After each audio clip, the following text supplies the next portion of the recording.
We are looking at how to pronounce the name of this volcano located on the French island of Guadeloupe. There is also another volcano located in another Caribbean island of Montserrat.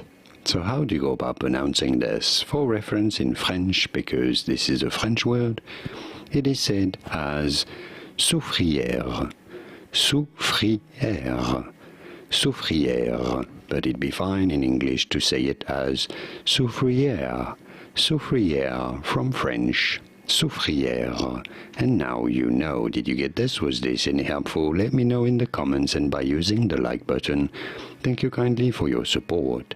Here are more videos on how to pronounce more words and names, geographical names in particular, whose pronunciations aren't exactly always obvious. I'll see you there to learn more. Thanks for watching.